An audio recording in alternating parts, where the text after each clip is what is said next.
So, as you may well know, Sony updated its 8-inch Vaio P series, but physically there's very little difference between the previous model and the new model.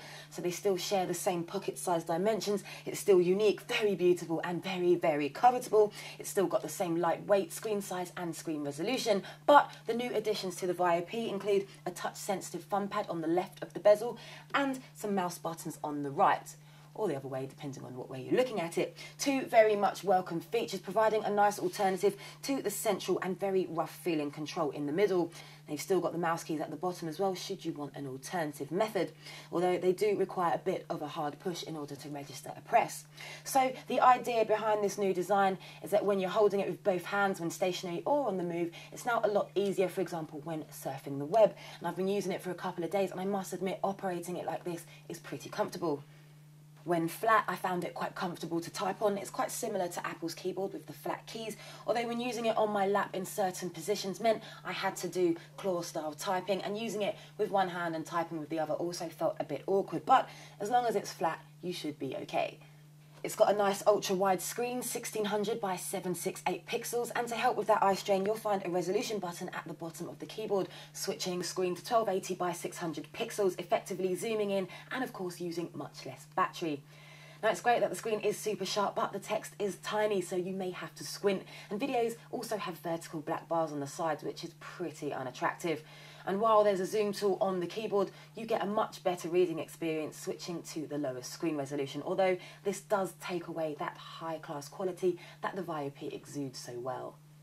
There's also an ambient light sensor which adjusts the screen's brightness quite accurately, and using a combination of Windows 7 as opposed to Vista and a slightly faster processor means the Vaio P is much faster than its predecessor. Tasks launch quickly most of the time, and there's not too much lag going on the desktop. But for twice the price of the iPad, I'd expect it to be just a little bit more refined than this. It's just not as speedy as it could be. And launching HD video or any kind of video on the Vaio P is a bit touch and go.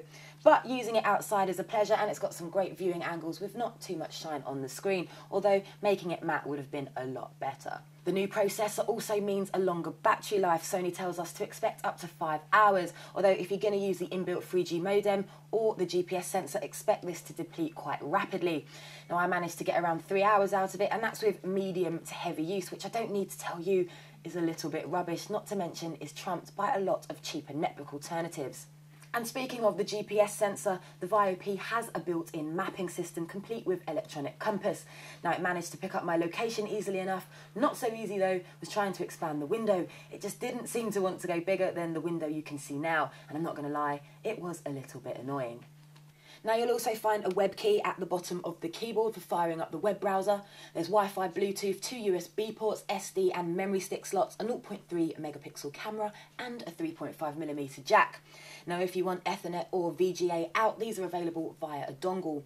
And there's speakers as well, but I don't even know why I mentioned them because they're pretty rubbish, so plugging in some external speakers or your headphones is a must. But probably the most striking feature of the Vaio P series has to be the alarmingly bright colours that it now comes in, including a very bright pink and orange and this neon green, which could probably be used to bring in a plane.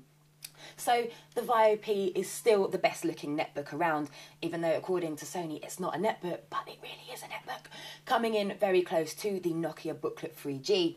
And it will still leave a premium sized dent in your wallet. It's very, very expensive, but sadly its performance just doesn't match its high-end design, which is a massive shame really, because it is rather lovely.